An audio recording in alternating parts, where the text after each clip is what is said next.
Grind Time Trey. Like that A&R, like.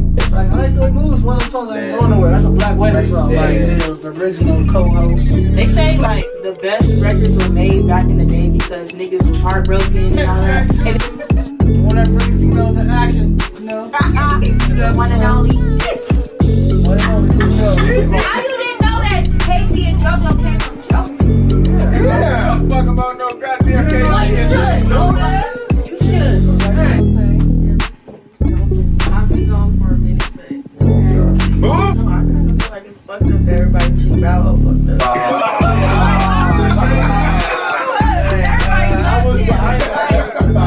Everybody loved him, though. Now everybody like, what? We got the infamous, you know, the one that's always here. Boy, Pearl Setti. Me. That shit has 27 tracks on that motherfucker. That's what is it, Marley? Two albums today. And a bonus song. And a bonus track. Look at that nigga fucked up 27 songs on an album. That's a Michael Jackson shit. Boy, crack. So nigga, fuck your bitch, bro. I'm just It was a saying. lot too, but the result was very pleasing. What's good? We back on Hip Hop Raised Me Podcast. It's your boy Grind Time Trey. You can see I'm solo dolo today, but it's all good. The show will continue on. Today's topic for episode 3, season 3. You know, got the Treys in there. Grind Time Trey. You know, it all making sense now. We got Datpiff Mixtape there, man. If you know, you know. One of the greatest times in hip-hop. A unique time in hip-hop, I should say. Because you got artists when you say you got Mixtape Wayne and you got Album Wayne. A lot of artists came through that Datpiff Mixtape era, like Wiz with his classic mixtape Kush and OJ. Meek Mills with Dream Chaser 2. Gucci Mane dropped a lot of street mixtapes on there. OJ the Juice Man broke through on there. Waka Flocka, some of Big Sean's best work. J. Cole's best work. Kendrick when he was K-Dot, feature on J-Rock's mixtape. Even Nip, Bullets Ain't Got No Name, Volume 1, 2, and 3. Datpiff. Even the Marathon was on there. Shit, Crenshaw was on there when he was selling it for $100. Let's start with that. Man, Nip. People trip out like how he sold a mixtape for $100. I'm going to break it down. He sold people experience by... You couldn't just get it mailed to you. You had to go down to the store, get in line. You had to meet and greet with him. People were sipping champagne with him. Then you got to come to a show. He gave you a whole experience for $100. So it ain't like he manipulated nobody. He actually gave you the extras to pay that $100. Like, that's why it's proud to pay. You're proud to support me, so direct to consumer side, a little extra more for you. Dope idea out there, man. Like, shout out to Nip. Rest in peace, Nip, man. But classic, man. I just wanted to clear that up. People are like, oh, he paid people $100. Nah, it was all worth it. Probably, you know, they got more than what they paid for, to be real. But man, there was a lot of dope mixtapes in that era, like especially from artists like Wayne with the Dedication series, the Drought series, the No Ceiling series, where he did, you know, the art of jacking for other people's beats and just killing them. A lot of people say he killed them more than the original tracks a lot of times. I mean, he took tracks from Fabulous, old Jadakiss records, the newest record that's out on the radio, and was, boom, murdering it. I don't think he had any misses when he was doing that. Like, it was just a classic time, man, for Wayne. And, like, artists like Gucci Mane and Jeezy really brought the trap sound through mixtape era. Like, you had mixtape DJs like DJ Drama that really supported that time, too, with Gangsta Girls. You had Don Cannon, DJ Holiday, you know, Southern Smoke. They brought the real South and the trap sound to the mixtape game on Datpiff. So, you know, shout out to all the Southern DJs that did that, man. So Gucci Mane broke a lot of artists to the mixtape game. I mentioned that on one of my videos I put on Instagram and Threads and TikTok and all over social media, like how Gucci Mane broke a lot of artists in the South through the mixtapes before bringing them to the albums. Because he had that mixtape platform going up, especially that Piff era. Like when he was locked up, he was dropping mixtape like every month, locked up. Because he had so much music in the vault to put together on the mixtape. But man, even had artists like Drake, So Far Gone mixtape, like where he really broke through in the game, kind of off that mixtape. And I said that mixtape's kind of classic because it kind of changed the sound of hip hop with that mixtape. Same thing with Kush and OJ. It influenced a whole nother sound of hip hop with a mixtape. And a lot of people forget to mention that, like, man, that's some dope shit right there for it to really shape and change the sound off a mixtape. Not just an album, but off a mixtape. Like, always remember that. Shout out to Drake and Wiz. But man, it was just so much different mixtapes. You know, if you're watching this, leave in the comments, what was your favorite mixtape in that Datpiff Mixtape era? Because there was so many to name. Man, even had like the June and stuff going on with DJ Who Kid and DJ Green Lantern, like Cameron and Dipset ran a lot of mixtapes too. Like, for instance, Jill Santana and Wayne's Blow mixtape. That's like a street classic right there. Like, for all the big Wayne fans and big Dipset fans know about that one, man. Like, hearing Wayne and Joel's Murder Beats go back and forth on records. I Can't Feel My Face, that's where that whole phrase came from off that mixtape. Based off the movie Blow with Johnny Depp. Then with all these dope mixtapes we talked about, you got all these artists. So, like, out of all these artists, who you think is the mixtape king or queen out there?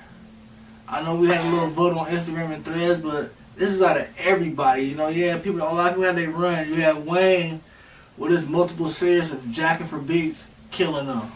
Yeah, Gucci Mane really brought the trap sound to the mixtape game and really, man, heat the streets up. Like, he had album material on mixtapes.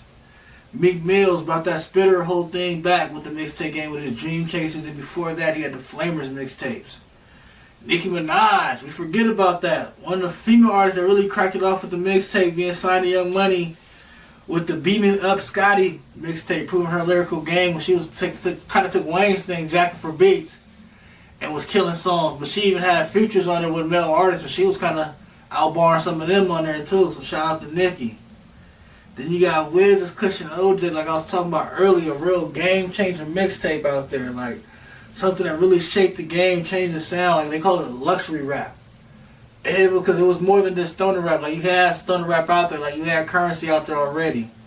And the crazy thing about it, like, that's kind of how I heard Wiz was through Currency. The How Fly mixtape with him and Currency, Wiz and Currency. Yeah, that's how I first heard Wiz. Then I heard Kush and OJ, then went back and heard a lot of the older Wiz before that. Prince of the City, Flight School, Bar Burn After You Roll, Star Power. Man, had a nice mixtape game there and after, because he still had like Cabin Fever. I think it was Taylor Alliance. So yeah, like, yeah, some shit, man. A lot of dope shit. But like, out of these artists, who would y'all say would be the mixtape king or even queen out there that really kind of impact the mixtape game in that Datpiff Mixtape era? Leave it in the comments, man. Just leave it in the comments. But when you talk about the mixtape game, you can't forget about before that Datpiff era. Like, you had the DJ Clue tapes, the Funkmaster Flex tapes, and they had the exclusive songs that were on mixtape. They even had the Jackin' for Beat stuff. Like, a lot of people first time heard Fabulous or Mace was through that DJ Clue time. DMX did a lot of DJ Clue stuff. Jay-Z, Ja Rule. I actually listened to DJ Clue Professional album this morning, getting ready for the podcast. Was going through it, and I was like, man, I was listening to it, no skips. I'm like, okay. But how can you skip when you got Rough Riders Anthem remix with the DMX, the Locks, and Eve, and you got a Jay-Z record, a DMX record, a Nas record, a Mobb Deep and Noid record, like MOP, Mason Fabulous. Like, it's just crazy. Like, man, like, that's the hip hop that raised me. I think that year was 99. Like, classic time right there, man. Shout out to Clue, man. That kind of shaped the mixtape game. They even had like 50 that impacted himself in the industry through the mixtape game, letting the bootleggers have it and stuff, jacking for beats, putting regular tracks on there, and feeding the streets. That where he got known for that. Where labels wanted to sign him, you know, came across Eminem through his lawyer, all through the mixtape era and the mixtape game, man. It's a lot out there, man, with the mixtapes, you know. Because it even goes back way before that, the Grandmaster Vicks and stuff. Like, this hip-hop, man, that mixtape game, like, without the mixtape game, hip-hop will kind of be dry at times, you know. There's times where, like, stuff like that Piff picked the game up. When we had the Chicken Noodle Soup and Stanky Leg era, we had mixtape to kind of shape that, you know, keep us where hip-hop was still at, but it was getting real commercial. We was losing that balance. And people probably trip out when I say that balance. Because me, I'm somebody that likes to balance between the bars and stuff and the hits and the vibes. Like, you give that balance of both, I feel like you're more solid of an artist than just having one.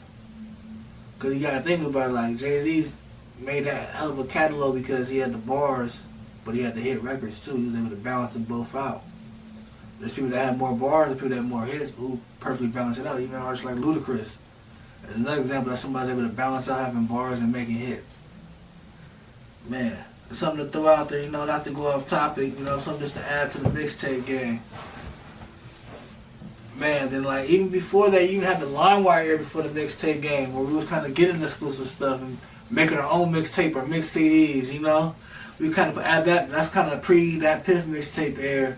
That was a dope time too, you know, downloading the music, mixing it together, making your own mixtape. Sometimes getting the tracks you'll get out there. I remember sometimes my brother would download the Hot 97 freestyles. So like when the artists would go to the radio station in New York, they're always freestyling Hot 97 with Funk Flex. And he'll always go download those. He'll be playing those while we cleaning up and stuff. Like Aaron Jay-Z freestyle, State Property and stuff freestyle. Like, those some dope stuff, man. Good times in hip-hop. Good times. Man, give me a quick second. Let's go ahead and get into the IG questions. Man, so the first IG question this week was, which artist had the best mixtape run during that Piff era?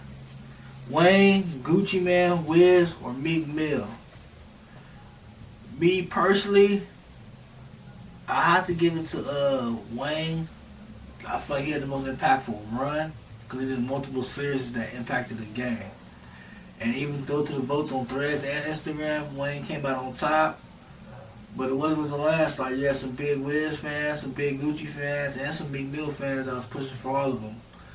But I feel like they all did something in the mixtape game, you know. According to the people, they all did something too. And let's get into question 2. Question 2 was, what was the most iconic mixtape of that time? Options: Dedication 2 from Wayne, Kush and Orange Juice from Wiz, Dream Chaser 2 from Meek Mill, So Far Gone from Drake. So I'm going to go through each of these mixtapes. Dedication 2, like I said, Wayne jacking for beats, gassing it. I feel like that was the first one that was like the big hype, big talk about. Everybody was talking about it when you went to school.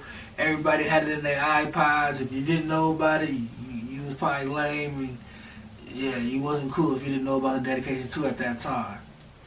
Then Kush and OJ, man, Kush and OJ is real special because I feel like it really changed about a whole new style of rapping that wasn't there. It was like a luxury life mixed with the stoner. But it was laid back, like Wiz wasn't really flossing, but it was a good vibe, a good sound. It's kicking some cool shit at the same time being itself.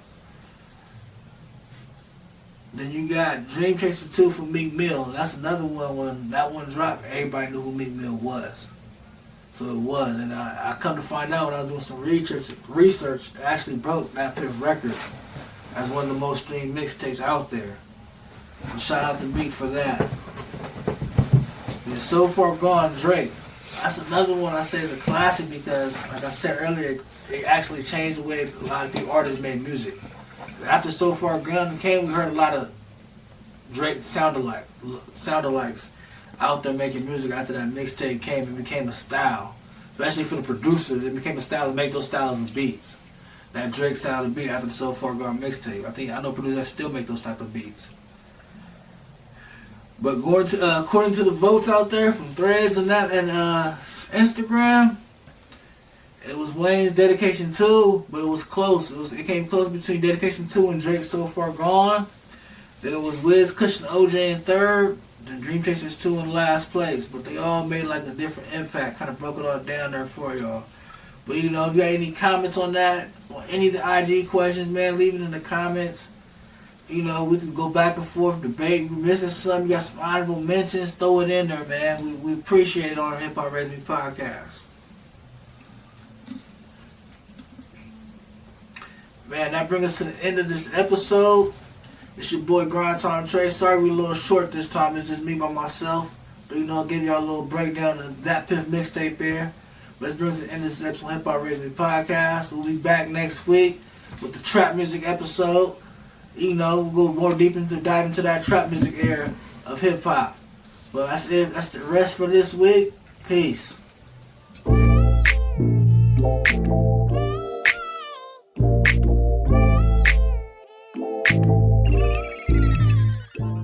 Yeah, we on Hip Hop Raised Me Podcast. I got my son on here with me today. He's gonna answer the $1 million question for him. What's your all-time favorite hip hop group? Wu-Tang. Why Wu-Tang? Because I got to watch the Wu-Tang series with you. You taught me how hip hop raised you. Ha, you heard that, people? Hip Hop Raised Me. Who raised you? Go out and get your Hip Hop Raised Me t-shirt. Support the podcast, support hip hop culture. Find us on Instagram, TikTok, YouTube. $20 a shirt. Get your Hip Hop Raised Me logo t-shirt. More hip hop merch coming soon.